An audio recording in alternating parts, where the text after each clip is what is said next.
Hello everyone. इस video में start करते हैं केस स्टडी का इम्पोर्टेंट क्वेश्चन जो कि क्लास 10th के हाइट एंड डिस्टेंस या एप्लीकेशन ऑफ ट्रिग्नोमेट्री पे बेस्ड है। ठीक है, क्वेश्चन का स्टेटमेंट है drawbridge is a bridge that can be move in order to stop और एलो पैसेज एक्रोस इट। मतलब एक ऐसा ब्रिज है जो खुल सकता है, मूव हो सकता है। ठीक है, modern drawbridge are often built across large busy waterway.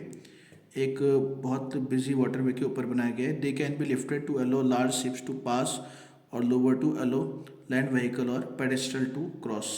ठीक है, मतलब खुल सकता है, बंद हो सकता है, ये सब बता रखा है। A drawbridge is 60 metre long van stretch across a river.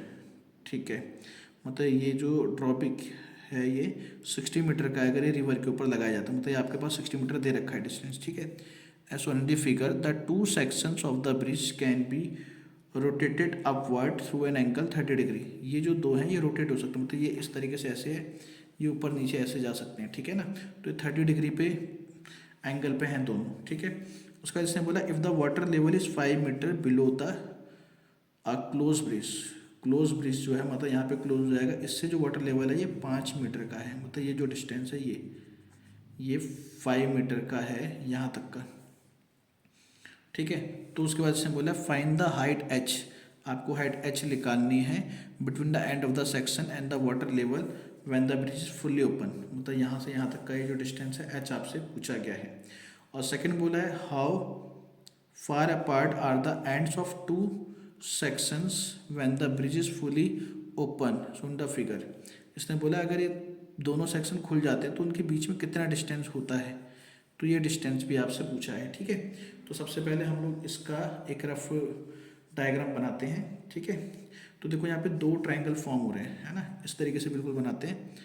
ये हो गया हमारे पास, एक ये हो गया, ये वाटर लेवल हो गया। ठीक है, अब यहाँ पे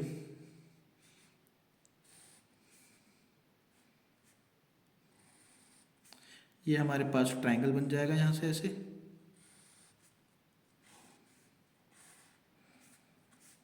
ठीक है, ये वाला पोर्शन ये हो गया हमारे पास 30 डिग्री और ये भी हो गया 30 डिग्री।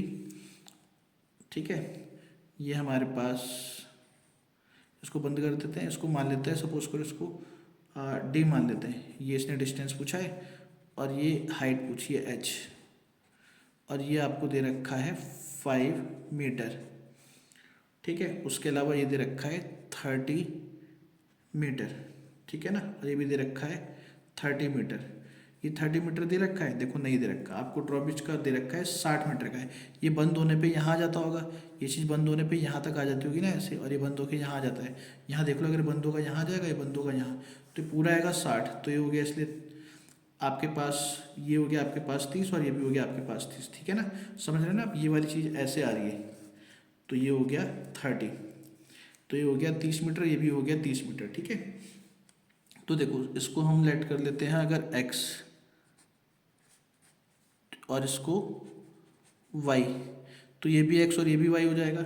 इसको नेम दे देते हैं जैसे कि a b c और इसको p q r। अब दोनों ट्रायंगल बिल्कुल सिमेट्रिक है, एक जैसे हैं, तो किसी भी ट्रायंगल को यूज़ कर सकते हैं हम। जैसे मैं इस वाले ट्रायंगल को यूज़ करके x और y फाइंड कर रहा हूँ। ठीक है, सबसे पहले पार्ट में आपसे क्या बोला है निकालने के लिए कि h, फाइंड h, आपसे h पूछा है। तो ये तो आपको पता ही है कि 5 है, तो इसका मतलब अगर y पता लग गया तो 5 प्लस का y is equal to h हो जाएगा।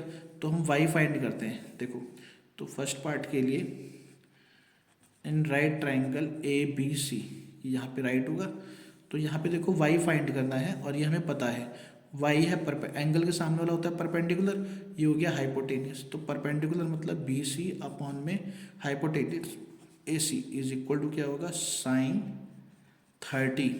अब ये वैल्यू हो गई y और ये वैल्यू हो गई 30। साइन 30 होता है 1/2, इनकी क्रॉस मल्टीप्लाई करेंगे तो आएगा 2y इज इक्वल टू 30। यहाँ से y इज इक्वल टू आ गया 15 मीटर, तो y की वैल्यू आ गई 15 मीटर। ठीक है, अब h कितना हो जाएगा, h हमारे पास आ जाएगा y और प्लस का 5, y प्लस का 5, तो ये हो गया 15 प्लस का 5, तो h इज इक्वल टू हो गया 20 मीटर। ये हमारे पास h आ गया, ठीक है, क्लियर है।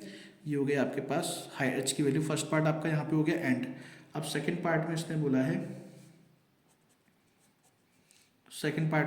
है, how far apart are the ends of the two section when the bridge is fully open. तो इसने बोला है सेक्शन मतलब ये डी पूछा है आपसे, ठीक है ना, दोनों सेक्शन कितने डिस्टेंस पे। तो डी निकालने के लिए देखो ये आपको ये पूरा तो पता है लेंथ कि 60 मीटर है। तो अगर आपको ये x पता लग गया, ये x पता लग गया, ये भी x है, ये भी x है, आप इन x और x 2x को 60 में से माइनस करोगे तो d निकल जाएगा। तो पहले हम x फाइंड करते हैं। तो इन राइट ट्राइंगल ABC में भाई x क्या है, बेस है, और ये क्या है, हाइपोटेनियस। तो बेस अपॉन में हाइपोटेनियस होता है कॉस। तो कॉस 30 इज इक्वल टू हो जाएगा बेस AB अपॉन में हाइपोटेनियस AC। ये हो जाएगा बेस x अपॉन में 30, कॉस 30 होता है √3/2। क्रॉस मल्टीप्लाई करूँगा तो आएगा आपका यहाँ पे 30 को ऊपर ले आओ सिर्फ, तो x इज इक्वल टू आएगा 30 √3 अपॉन में 2। तो x की वैल्यू आ गई 15 √3 मीटर। ये हमारे पास x की वैल्यू आ गई, ठीक है।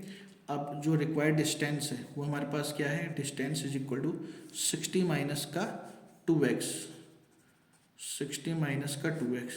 तो ये हो गया 60 माइनस 2, x की वैल्यू हो गई 15 √3। तो ये हो गया 60 माइनस का 30 √3। तो यहाँ पे अगर 30 को मैं लूँगा तो आएगा 2 माइनस √3। आप ऐसे भी छोड़ सकते हैं, अगर आपको √3 की वैल्यू गिवन है तो आप उसे पुट कर देना ऐसे। इसकी वैल्यू होती है 1.73, ठीक है। तो आएगा d इज इक्वल टू 30, यहाँ पे 0.27 और मल्टीप्लाई करने पे आ जाएगा 8.04 मीटर। तो ये हमारे पास आंसर आ गया इसका सेकंड पार्ट का, ठीक है। ये हो गया आपका क्वेश्चन पूरा कंप्लीट।